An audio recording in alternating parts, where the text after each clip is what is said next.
We now continue with Smurf. I used to work as a reporter or a journalist or whatever you want to call it back in Russia.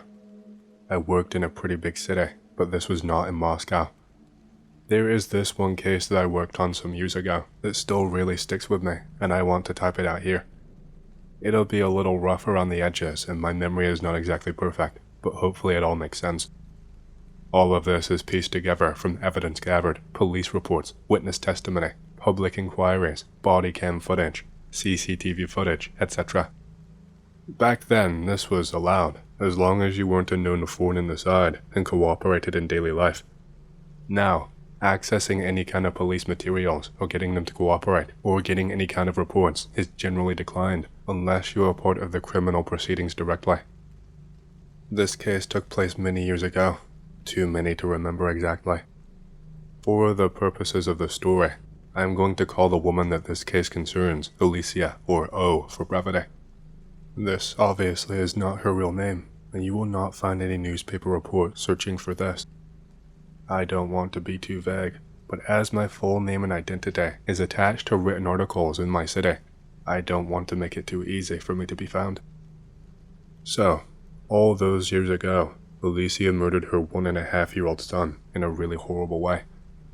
She took him and threw him into a concrete well at an abandoned construction site on the city's outskirts. This was somewhere behind a semi-legal market where most of the people did not speak Russian. This is basically a grey market. It's too much to go into now, but I hope you understand the idea of it. This market was at the very last stop on bus route 43, the end of the line and as remote as you could get inside the city. Witnesses who rode the same bus that day, as well as the driver, attested that they saw a woman holding and rocking a baby and crying for the entire bus journey and only got off at the last stop. The driver said this really stuck out to him as she was riding for so long. Alicia didn't actually want to get off the bus at first.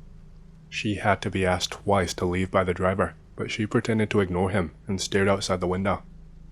The driver initially said he tried to scare her by closing the bus doors and keeping them shut, but he eventually relented and got out of the cab to try and talk to her again. The driver fetched her some tea to offer it to her, but she had left the bus by the time he brought it over.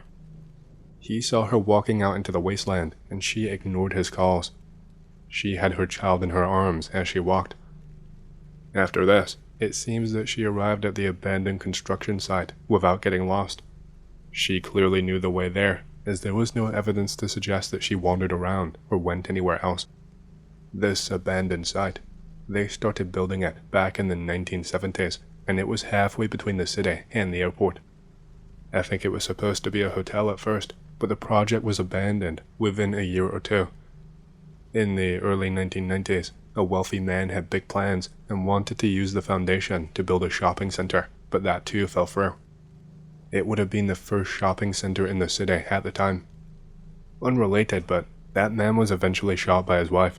The shopping center was initially going to be named after her. I have no idea what the motive was, and again, this is off topic and not related to the case I'm currently talking about. So, the reason all the projects fell through is unknown, and I could never find any documents related to this. There were none in the city archive, and neither the police nor other media outlets had any record of why. Since then, this construction site has basically just been a place for the homeless to squat in, or for scrap metal collectors to scavenge.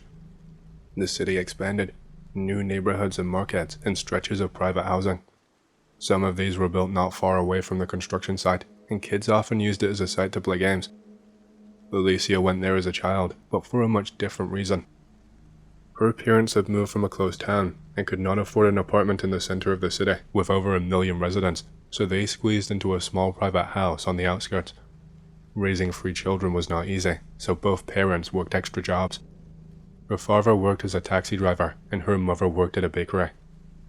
Alicia was 14 at this time, and as the leader of her 2 younger brothers, she had by then explored every corner of the neighborhood, near and far, including the construction site. That year, she got a boyfriend and began going there more often, bringing her brothers along as an excuse not to wander too far beyond awkward kisses. At the beginning of autumn, Alicia's mother, who was exhausted beyond measure, did not immediately notice the changes in her daughter's behavior. In retrospect, She noticed that the girl grew withdrawn, lost her appetite, stayed home after school, and avoided her friends. The shift was much too stark for her mother to dismiss it as simply growing up. Influenced by the crime reports that she had read, another explanation came to mind. Her mother feared the worst and figured that maybe she had been assaulted. She resolved to get the truth out of her daughter at any cost. After an hour of pleading and promises to deal with the offender personally, Alicia finally gave in.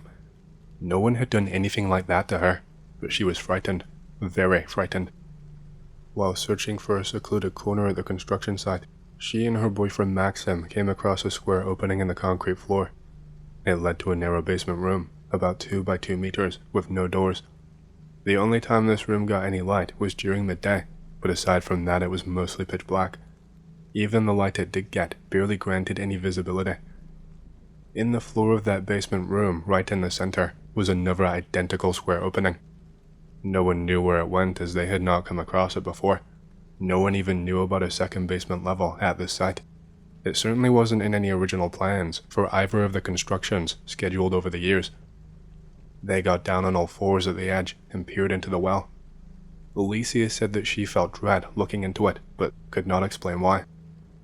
At that moment, Maxim tried to push Alicia in. Afterward, he apologized for a long time. He called it a stupid joke, admitted he had frightened himself, begged for her forgiveness, but Alicia did not forgive him.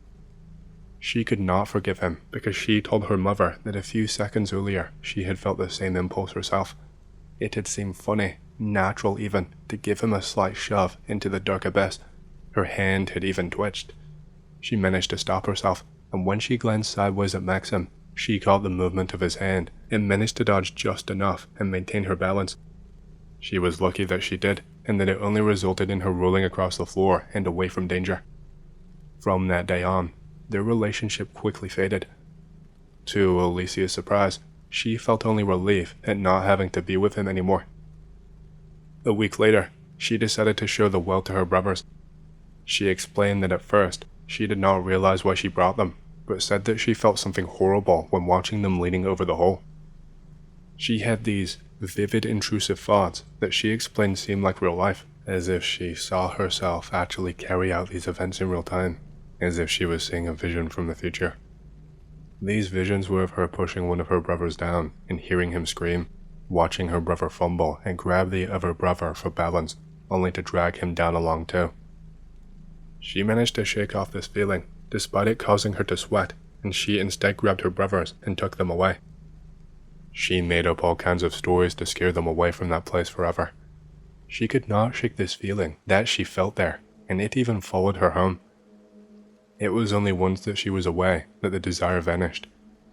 She kept hearing voices in the back of her own head telling her to do it, to push someone, anyone, even herself.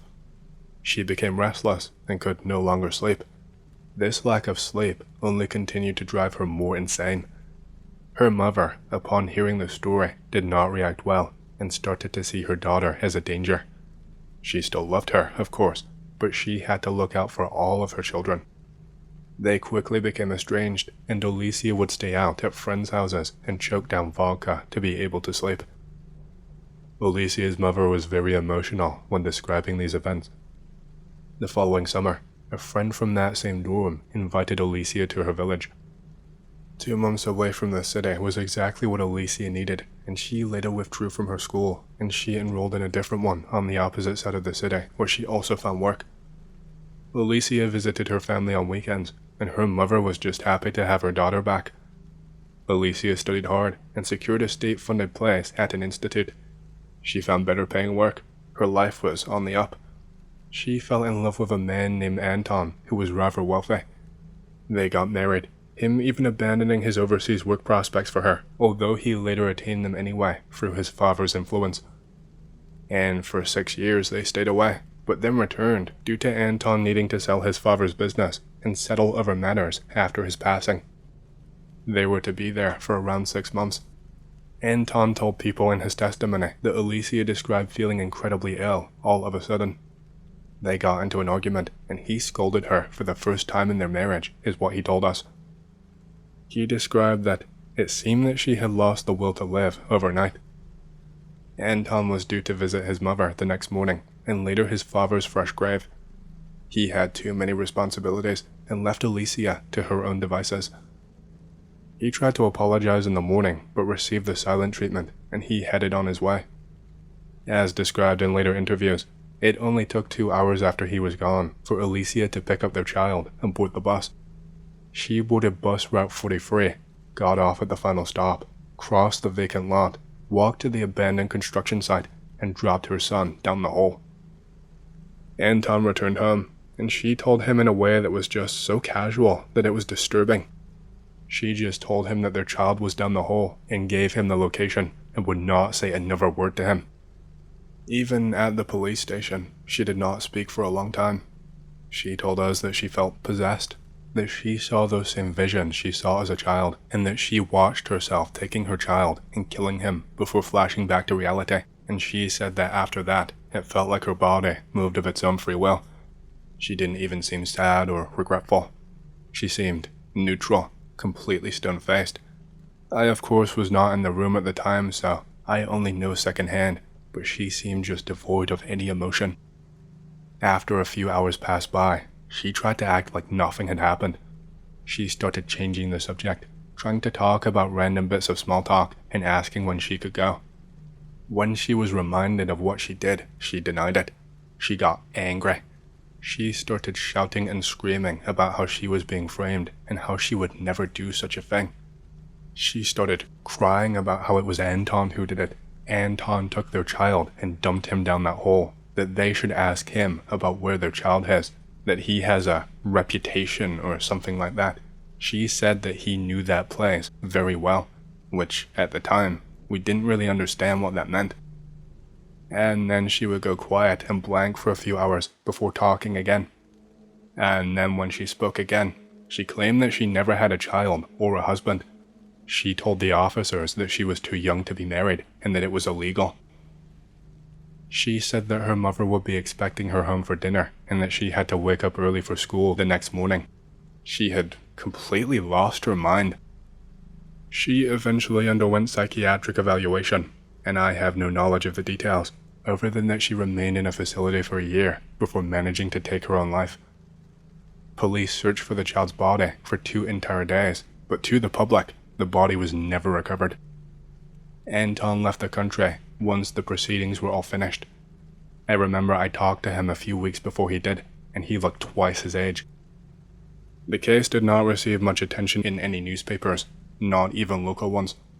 Anton's mother had the money to make it go away, but in this particular instance, it wasn't fully necessary, because newspapers had not caught wind of anything beyond the basic details, and police and the government had come down on them and imposed a blackout on reporting until the case was deemed closed.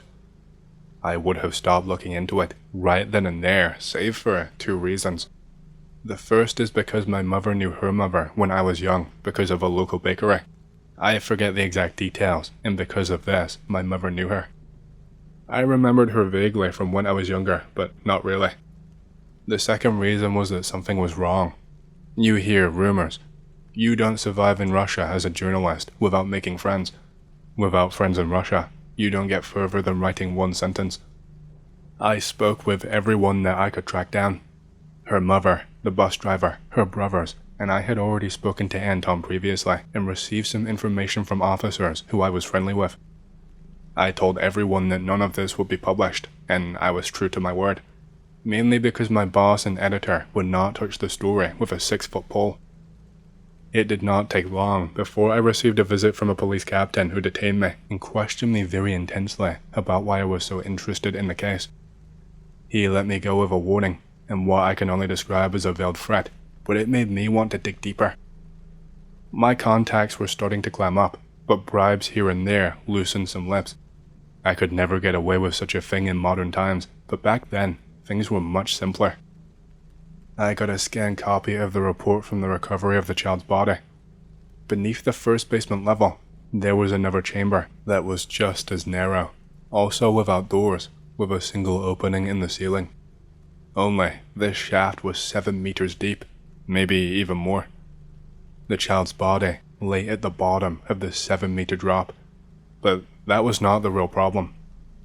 The problem was that along with the child, the remains of approximately 13 other people were pulled from the well in various stages of decomposition.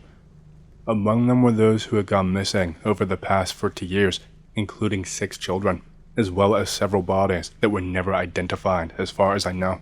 And if they were, I never found out. Aside from one body was identified. It was the body of someone quite infamous to the police. He had many links to the local Russian cartel, but when they tried to come down on them, they made no breakthroughs. They all played dumb, and there was not enough evidence to link anyone. Absolutely none of this reached the press, and if it did, they never dared to say a word. I learned smatterings of details over many years, but for a long while, the case was at a standstill. I know that they cordoned the place off for close to a year. When I could finally investigate in person, I know that the bodies had all been recovered, but whether any of the bodies were identified or any of the criminals were tracked down is anyone's guess. I have one last piece of the puzzle, along with unsubstantiated rumors that you can use to draw your own conclusions. Anton never actually left the country. He had merely pretended to. I know, because I was writing a piece on him when they brought him in. I was the one reporting on his arrest. He had been arrested on numerous drug charges and trafficking in connection with the local cartel. I do not know all of the details of what he did or when exactly it happened, but I know that he cracked under pressure and gave up a list of names. They were arrested too, and it was quite a big buzz at the time. Russia has always had a notorious drug problem, heroin in particular, so this was seen as a gigantic win. No one was ever arrested in connection with any killings, only ever on drug charges. Anton was murdered in prison only around 6 months after his imprisonment. He tried to argue he should receive protection, but the police did nothing but spit at these suggestions. That is around the extent of my knowledge. I grew up in that city, so cartel rumors, mafia rumors, you always heard them. My mother always warned me to stay away from certain areas and to avoid certain men. The names and faces were known to us. Everyone knew to stay away. There were rumors about people using that abandoned site for meetings, but that is as far as the rumors went. I'm not trying to suggest that Alicia's crime was anything more than a mentally unwell woman finally snapping, but I find the coincidence too strong to just write it off. There is nothing I could ever prove, and no amount of reasons could ever justify her crime. That is just the story as I know it. Anything else is just a rumor. Hey, hope you've enjoyed the story so far. If you want to hear more, make sure to subscribe, like the video, and leave a comment because it lets YouTube know you like the content and helps more people to see these videos. My next big goal for the channel is 100,000 subscribers, and as a celebration, I will be doing a Q&A video once we hit that goal. Thank you, and back to the stories. When this happened to me, I was driving home late at night with my friend. The roads were all empty. All I could hear was the hum of the engine, and there was the occasional flicker of streetlights. Suddenly, this olive green pickup truck appears behind us, like it spawned out of thin air. The headlights were way too bright, almost blinding. It blasts past us, with its engine roaring, but as soon as it overtakes, it slows down, and so does my car, even though my foot is still pressing on the gas. I try to accelerate, but nothing happens. My car just feels heavy. When I press the pedal, I feel this kind of resistance, and now I can feel like something is pressing down on the roof, and it feels like I'm being suffocated. My friend glances at me. His eyes are so wide, but neither of us say anything to each other. We just have this silent look at each other, this silent agreement that something is wrong. As we hit the expressway, the truck and the road just vanish, like someone just disappeared, turned off reality. Suddenly, there is total darkness. I have flicked my headlights on high beam, but they don't light up anything, not even the dashboard. I cannot see anything but darkness. I suddenly feel like I'm floating, like the car isn't touching the ground anymore. I don't feel any bumps on the road or resistance from the vehicle or anything. My stomach drops when I feel this, and my ears start ringing. My friend whispers to me, asking where we are, but his voice sounds distant. Even though he's whispering, it sounds far away. It sounds like he's underwater almost. I try to answer back to him, but My mouth won't move. My tongue feels swollen. I have this really horrible taste in my mouth. Then, out of nowhere, the darkness cracks open, and all of a sudden we can see again. And we're inside a city. But not any kind of city I've ever seen before. Everything is red. The sky is red. Not just the air, the buildings too. It's like we're inside a bubble, a big red bubble. Everything just looks red. The avenue is massive. The buildings on both sides are stretching up forever. There are no doors or sidewalks or anything. No doors on the buildings. Just endless walls. All glowing with this sick red lighting. I said the sky was red because that's what I thought at first, but when I look up, there is no sky. It's just a ceiling, a painted ceiling. It's solid and it's actually not that far in the air. It's pressing down. It's at this point that I just try to hit the brakes and come to a stop, but I can't. The car is moving on its own. The steering wheel is locked. I can't even turn it. I can't stop. I can't do anything. Even trying to turn off the engine has no effect. The speed of the car just keeps increasing. It keeps going faster and faster, just pushing it to its limits. The car isn't even changing gear and it's going so fast, and I can't hear anything from outside. All I can hear is my heartbeat and my friend. My friend suddenly starts shivering, and he says he's freezing, and I can see his breath fogging up in the car, but it's summertime, so that should not be possible. I feel it too. I feel this bone-deep cold that makes my teeth chatter. My fingers start to feel more numb as time passes by. I don't know how long went by feeling like this, feeling absolutely freezing, the car just driving on its own, before this music started to play from the tape deck. It's not any tape I put in there. It's this weird soft melody that I've never really heard before. It's strange. Again, I obviously can't turn it off. I look over at my friend as if to say, what the hell is going on? But his eyes are rolled back inside his own head. I can see his lips moving like he's whispering something to himself, but I can't actually make out what he's saying. The buildings outside, as we start to speed up, the windows start to become a blur almost. The windows start to change shape and size and length, and I can see these shapes or shadows in the windows. I don't know exactly what they were, but I see them standing there. And after a while my hands start to ache. I think it's from the cold because I can barely feel them anymore, and when I look down they look almost completely blue. My chest is burning at this point, like the worst heartburn I've ever had in my life, and the car just keeps going. And at one point I just get the urge to shut my eyes, but when I do, I don't see darkness. I can still see what's in front of me. No amount of closing my eyes will get rid of my vision.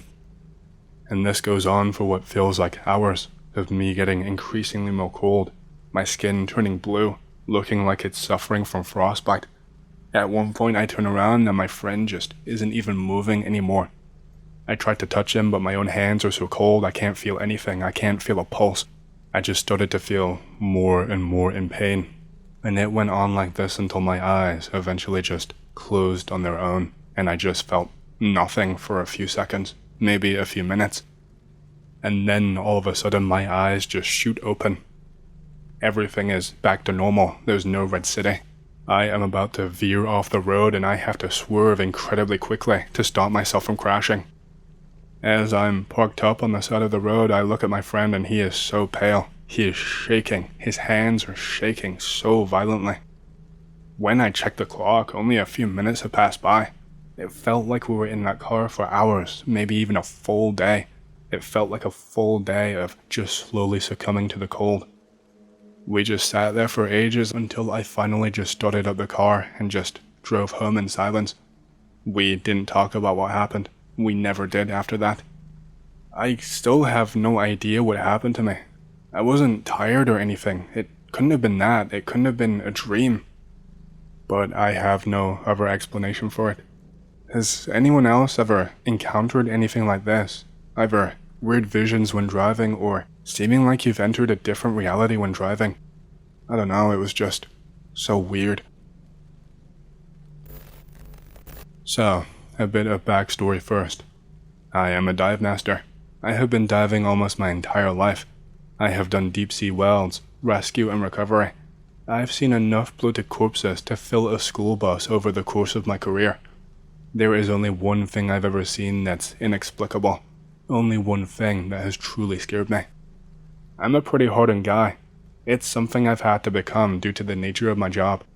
You can't afford to start panicking when you are 800 feet underneath the water. Why? Well, there's a number of reasons, but mostly, it can literally kill you. If you try to panic swim to the surface without safety stops to let your body decompress, you will die from decompression sickness. So at all times, you must stay calm while diving. Even if you found the bloated body of a small child with her eyes gone and can barely breathe because the urge to simultaneously retch and cry is so strong you can hardly function, you have to stay calm. I guess this is reading more like a description of diving as a profession, but I need to add one more technical detail for you to fully understand the context. When you dive deep, there is another major risk that you run: narcosis. Essentially, the pressure becomes so extreme that the gases that you are breathing in change their properties and have an effect on your brain similar to narcotic drugs. The symptoms increase as you go deeper. They include sleepiness, confusion, hallucinations, dizziness, hysteria, nausea, loss of memory, euphoria, and eventually, death.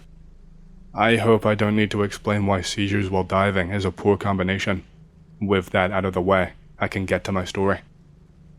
I was doing a recovery dive in a local lake for the police. Some idiot kid who had not worn his life jacket while drinking on a party boat. It was deep enough to require mixed gas to avoid narcosis. I was following all of the normal protocols, keeping in contact with my diving partner, watching my dive computer. It does not take long to get to the bottom. Getting back up always takes much longer. Me and my partner split up to cover more ground because visibility was extremely low. It must have been about 5 minutes before I saw it. There was a human silhouette standing up right at the bottom of the lake. I swam closer and found a man, perfectly preserved without a sign of decay on his body. He was buried in silt up to his shins. It really looked like he could still be alive, or had only been dropped into the water just a few moments ago. I tied a line to him and started to head back up to the surface so I could get the boat team to haul up the body. So I swam up, letting the line play out behind me until I reached my first safety stop. While I am waiting for my body to decompress so I can head further up, I notice that the spool of line is still being pulled out, even though I have stopped. It is completely taut and rolling out straight down at a blistering speed. It takes me about half a second to realize that my reel is about to run out and I'm about to be sucked down by the line. There is a good 900 plus feet on my line, and the speed it was being reeled out at was so tremendous that as soon as I tried to grab it, my hand was split open almost completely to the bone. In retrospect, that was a dumb thing to do, but it was just basic instinct to grab the rope and try to cut it with my knife. I get a sudden IQ boost and instead cut the straps holding the reel to my suit a few seconds before the line runs out and it vanishes into the murky water within about a half a second. I feel as if the force of the whiplash alone would have been strong enough to break my back and kill me if I had not cut the straps. I am pretty shaken at this point, more shaken than I've been since I found my first dead kid. But still, I managed to ascend slowly and take my safety spots despite the pain, fear, and of course, all of the blood leaking out of my hand. It's a good thing that this was a freshwater dive, or I might have been in real trouble on my way up. Anyway, my knee-jerk reaction, and what everyone else told me, was that it was a narcosis-fueled hallucination. Divers see all sorts of stuff when narcosis kicks in. I've heard stories of fish and squid with human faces. Some guy swears he was face to face with Cthulhu. My point is, narcosis is to an extent like temporarily being on DMT, and it can make you see some absolutely crazy stuff. The thing I can't make sense of is how I got the cut on my hand. It's clearly from a rope. It's not clean enough to be from my knife or any other sharp object. The doctor even noted that I had friction burns all surrounding the cut. So what the hell caused the cut if I was hallucinating? And if I wasn't hallucinating, what the hell could drag out a line that fast? What really keeps me up at night is that the guy was resting on the bottom of the lake and my line was going straight down. So either he was pulled through the bottom of the leg, or something with incredible strength and speed grabbed my rib and was reeling me in like a fish. I am not sure which one is worse.